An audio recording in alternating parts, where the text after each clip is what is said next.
नमस्कार दोस्तों। अपने घर की छत के ऊपर रखी हुई पानी की टंकी को भरने के लिए जो हम मोटर पंप यूज करते हैं या फिर किसी बड़ी बिल्डिंग के ऊपर जो कॉमन टंकी होती है उसको भरने के लिए जो नीचे से पानी लेते हैं उसके लिए जो मोटर पंप यूज करते हैं, या फिर किसी बड़ी इंडस्ट्री के अंदर अलग अलग फ्लूइड को फ्लो कराने के लिए एक स्थान से दूसरे स्थान पर पहुंचाने के लिए जो अलग अलग मोटर पंप्स यूज किए जाते हैं उनकी वाटेज रेटिंग जो है कैसे कैलकुलेट की जाती है, या फिर किस जगह पे कितनी साइज का मोटर लगाना है, ये कैसे कैलकुलेट होता है, आज के इस वीडियो में हम यही जानेंगे। नमस्कार, मेरा नाम है महेंद्र कुमार सैनी और आप देख रहे हैं MKSM टेक गाइड। दोस्तों, अलग अलग जगहों पर जो अलग अलग वाटेज की मोटर लगी रहती हैं उसकी वाट रेटिंग कैसे कैलकुलेट होती है, यानी कैसे डिजाइन होता है कि किस जगह पे किस साइज का मोटर लगेगा।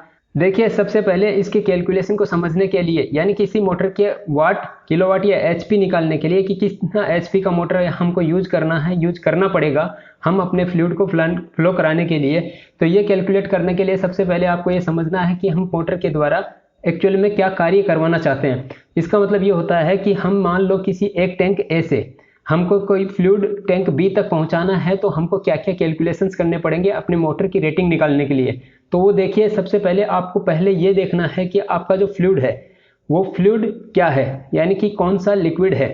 ठीक है, कौन सा लिक्विड है, इससे ये आपको ये निकालना है कि उसका मास क्या होगा, वो उसकी आपको डेंसिटी से पता चलेगा। ठीक है, यानी कि आपको उसका मास चाहिए, कितना मास आपको एक टैंक A से टैंक B तक पहुंचाना है। जैसे मान लो, जस्ट मैं एग्जांपल लेता हूं कि आपको 5000 लीटर वॉल्यूम का जो पानी है वो टैंक B तक पहुंचाना है। तो 5000 लीटर का जो मैं वॉल्यूम बता रहा हूं उसको आपको मास में कन्वर्ट करना है। मास क्या होता है आपका, यानी कि इसका मास निकालना है तो वो हो जाएगा इसका वॉल्यूम इनटू इसकी डेंसिटी। ठीक है, तो ये आपको डेंसिटी से आपको पता चलेगा कि पर मीटर क्यूब में या पर लीटर में आपका जो है कितना वजन होगा आपके फ्लूइड में, क्योंकि पानी के लिए अलग होता है और ऑयल्स के लिए अलग होता है, या फिर दूसरे जो फ्लूइड होते हैं उनके लिए अलग अलग फ्लूइड के लिए इसका मान अलग अलग होता है।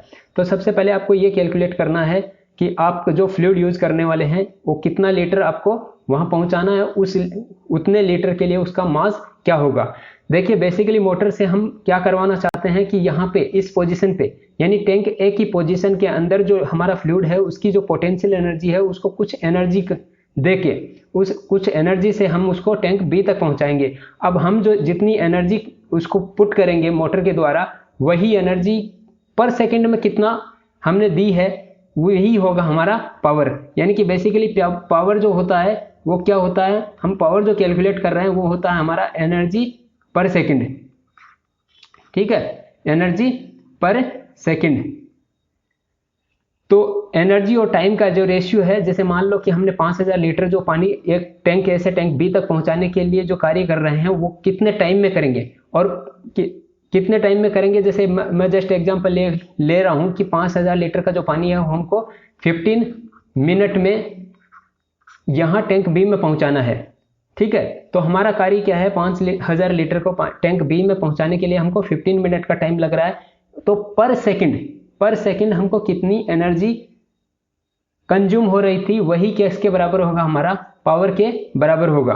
ठीक है, तो बेसिकली हम मोटर का पावर रेटिंग ही कैलकुलेट कर रहे हैं, तो हमको ये पावर ही कैलकुलेट करना है। इसके लिए हमको क्या करना पड़ेगा, एनर्जी कैलकुलेट करनी पड़ेगी कि हमको कितनी एनर्जी लगेगी। तो देखिए, यहाँ पे जो पोटेंशियल एनर्जी है, हम मान लो कि ये H हाइट पे है, H1 हाइट पे है। H1 हाइट के ऊपर इसकी जो पोटेंशियल एनर्जी होगी मान लो P1, ठीक है, वो होगी mass into gravity into H1 जो इनिशियल पोजीशन पे है। अगर मान लो मैं इसकी इनिशियल पोजीशन जो पोजीशन पे है उसको H1 को मैं इसको यहाँ 0 मानता हूँ, तो ये पोटेंशियल एनर्जी इसकी 0 हो जाती है। यहाँ पे इसकी H2 हाइट पे पहुंचाना है। अब H2 हाइट कहाँ से कहाँ की होगी, क्योंकि मुझे यह पानी यहाँ से उठाना है और इस हाइट तक लेके जाना है। तो हमारा जो हेड कैलकुलेट होगा वो ये वाला हेड यहाँ से इस हाइट से होगा। ठीक है, तो मैं बेसिकली आगे चल के आपको बताऊंगा कि ये जो दो पाइप हैं, यानी कि ये वाला पाइप क्या होता है और ये वाला पाइप क्या काम करता है। उससे पहले आप यहाँ पे जान लीजिए कि मुझे यहाँ पे अलग पोटेंशियल एनर्जी में लेके आना है। यहाँ पे अगर इसको P2 मैं बोलता हूँ, किसकी एनर्जी जो है वो P2 हो जाएगी, तो वो इसकी mg H2 के बराबर होगी। ठीक है, यहाँ पे m यहाँ पे इसका मास है, मास ऑफ फ्लूइड,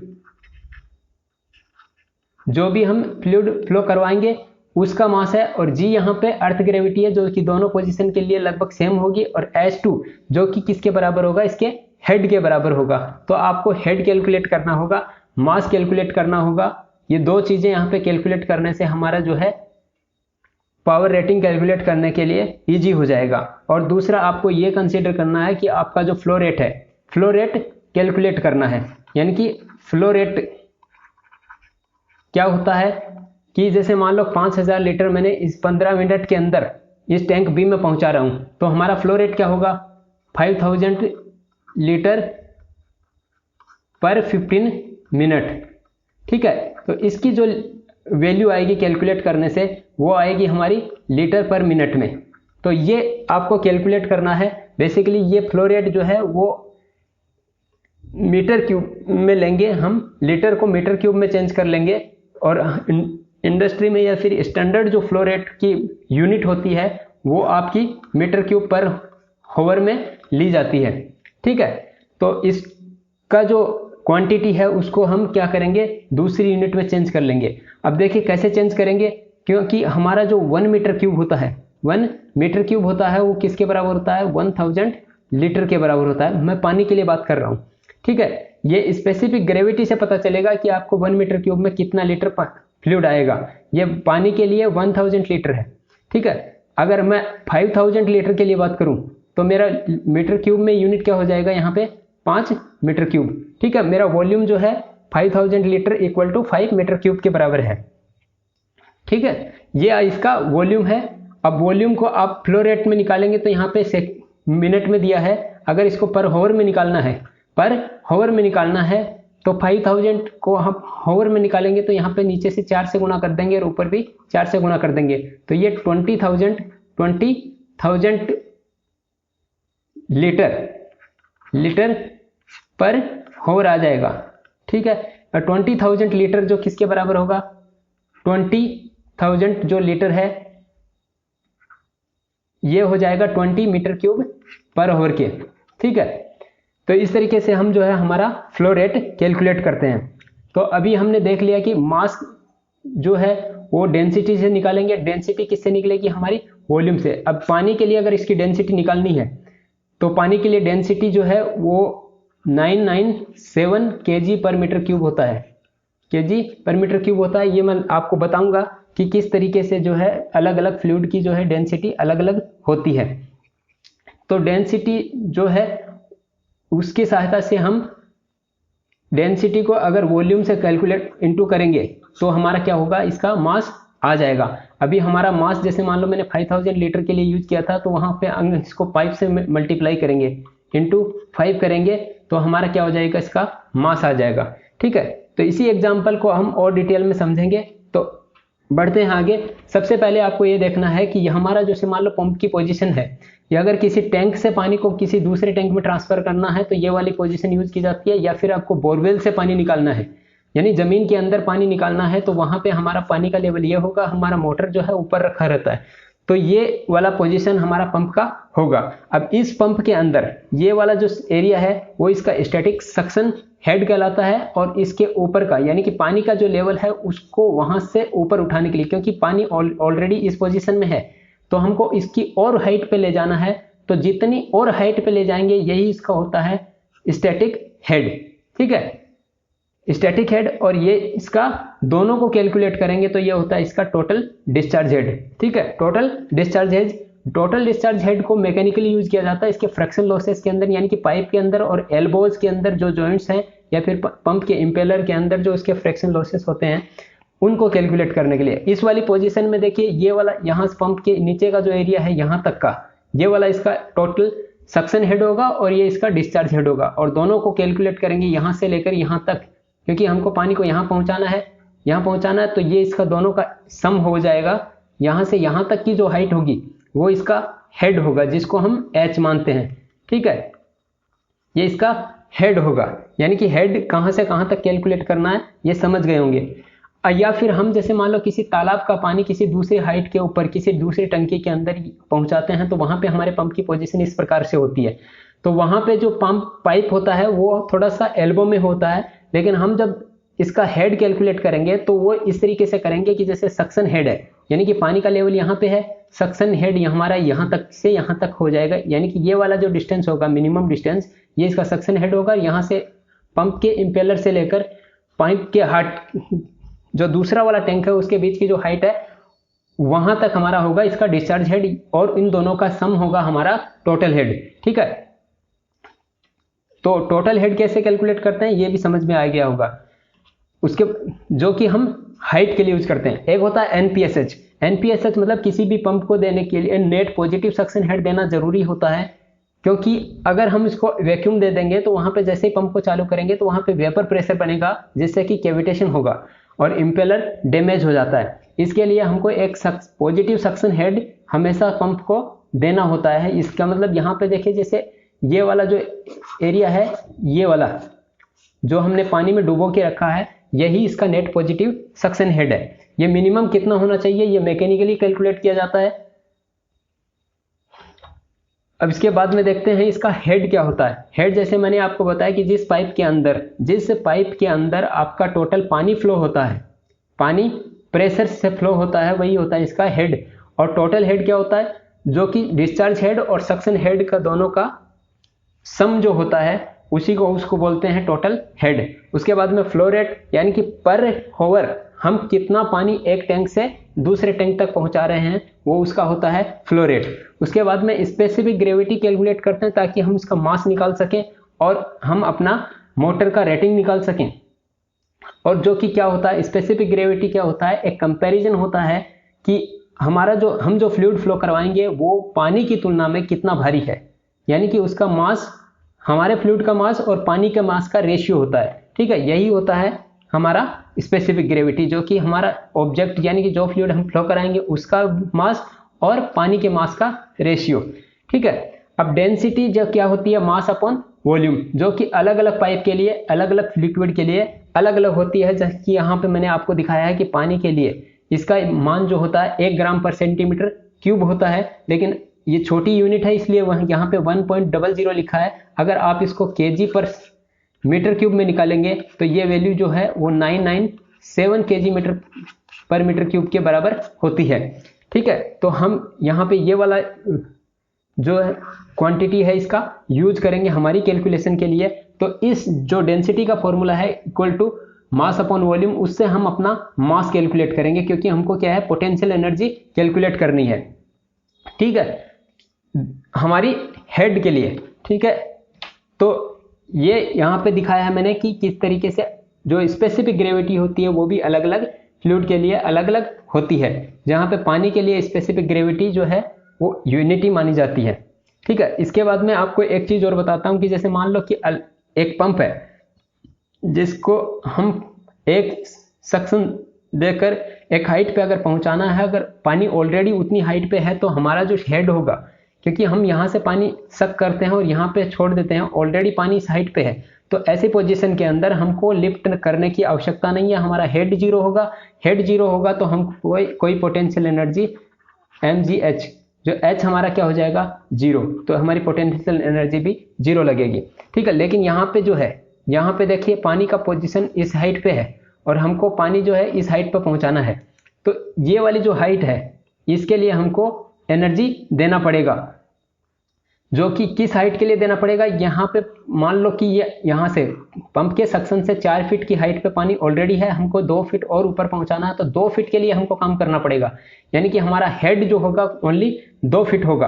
पानी जिस प्राइमरी पोजीशन पे हाइट पे है उस हाइट से लेकर हमारे जो पाइप का डिलीवरी हेड होगा वहां के बीच की जो दूरी होगी वही हमारा पंप का हेड होगा, जिसको हम यहाँ पे h से डिनोट कर रहे हैं। ठीक है, यानी कि यहाँ पे जो पंप की एनर्जी होगी, पोटेंशियल एनर्जी, वो क्या होगी, mgh। h यहाँ पे हमारा 2 रहेगा। ठीक है, मास दोनों पोजीशन में सेम है।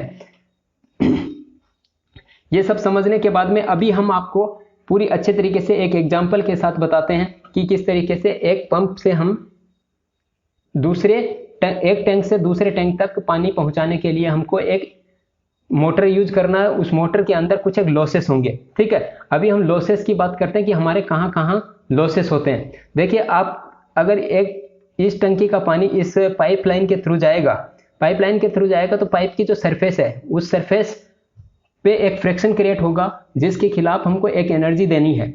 वो एनर्जी भी हमारी मोटर के द्वारा ही दी जाएगी, यानी कि हमारा जो एनर्जी, टोटल एनर्जी होगा वो वर्किंग में जितना काम हमको आएगा प्लस आउटपुट जिससे मिलेगा प्लस हमारे लॉसेस, उसके लिए भी हमको एनर्जी देनी पड़ेगी। तो यहाँ पे जो है बिना लॉसेस के हमको आउटपुट मिलेगा नहीं।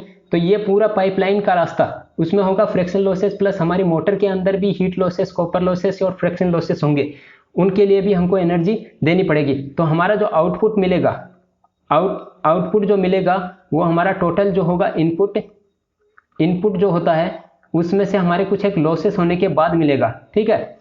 तो इस आउटपुट और इनपुट का जो है रेशियो, यही होता है क्या, इफिशियंसी, ठीक है। इसी को बोलते हैं हमारे पंप की इफिशियंसी, जो कि पंप की इफिशियंसी हम ये मानते हैं कि अगर हम इसको 100% जितना पावर हम देते हैं उसमें से 80% ये काम करता है, पॉजिटिवली काम करता है 80%, तो ये हो जाएगा कि 80% इस पंप का इफिशियंसी है। अब ये हमारे जो भी पंप डिजाइन होते हैं वो एक निश्चित डिलीवरी के लिए, हेड के लिए यूज होता है और एक निश्चित फ्लो रेट के लिए यूज होता है, डिजाइन किया जाता है। इससे कम पे हम यूज करते हैं, यानी कि कम हाइट पे और कम फ्लो रेट से हम इस पंप को यूज करते हैं, तो भी हमारे इसकी इफिशियंसी क्या होगी, घटेगी। और अगर इससे ज़्यादा हाइट पे इस पंप को यूज करेंगे तो भी इसकी इफिशियंसी घटेगी। तो हमें क्या करना चाहिए, एक पर्टिकुलर हेड और पर्टिकुलर फ्लो रेट के लिए जो पंप डिजाइन किया गया है, हमें उस अधिक से अधिक इफिशियंसी पे अपने पंप को काम कराने के लिए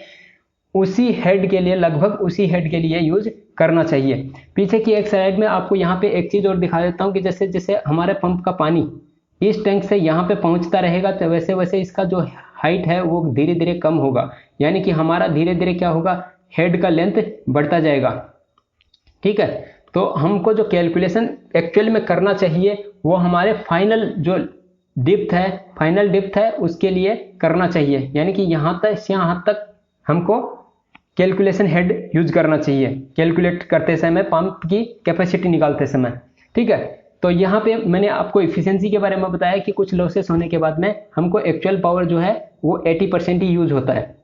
या फिर मैं जस्ट एग्जांपल के तौर पर बताता हूँ, अलग अलग के लिए ये अलग अलग होता है। यहाँ पे जैसे मैंने एक एग्जांपल दिया है कि हेड 1 यानी H1 हेड के लिए हमारी इफिशियंसी यहाँ पे ये इस टाइप की होगी, और H2 हेड के लिए, यानी कि इस हेड के लिए हमारी जो किसी पंप की डिजाइन इफिशियंसी है वो यहाँ पे होगी, ठीक है। ये इसकी मैक्सिमम इफिशियंसी होगी।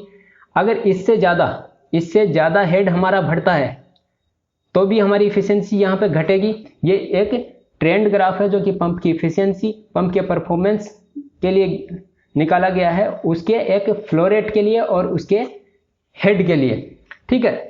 तो यहाँ पे हमने आपको बताया है कि जो पंप का इफिशियंसी होता है वो लगभग 80% ही हमको यूज होता है, यानी कि हमको पावर एक्चुअल में आउटपुट जो है मिलेगा, जो हम पानी को ट्रांसफर कराने का काम कराएंगे वो एक्चुअली हमारे द्वारा जो पावर दिया जाता है वो हमारा 80% ही काम आता है, उसका 20% हमको लगभग लॉस हो जाते हैं। इसके अभी हम आपको एक एग्जांपल के द्वारा पूरा मोटर का कैलकुलेट वाट रेटिंग निकाल के दिखाएंगे कि किस तरीके से हम जो है एक मोटर की वाटेज कैलकुलेट की जाती है। तो इसके लिए आपको जैसे मान लो कि ये टैंक ए है, ठीक है।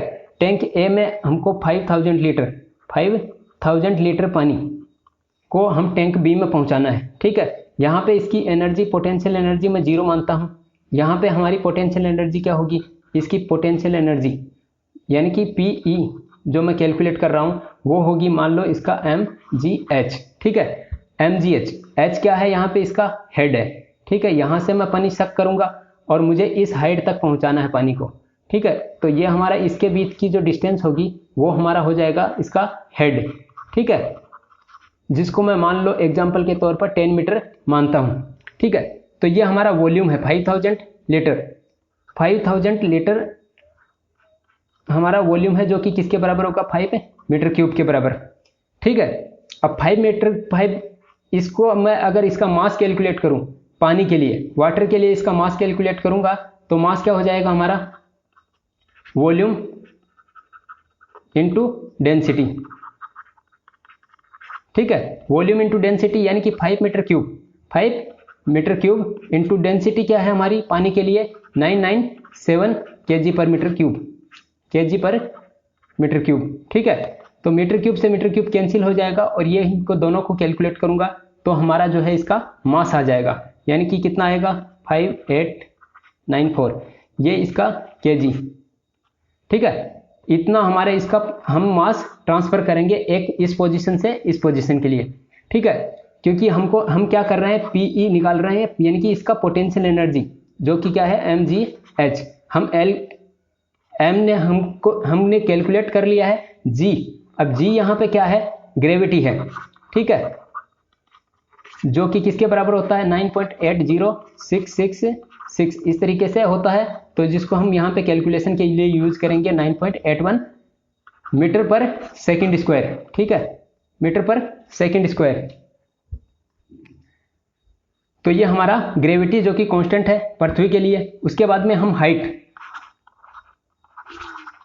हाइट जो यूज कर रहे हैं वो हमारी है 10 मीटर, ठीक है।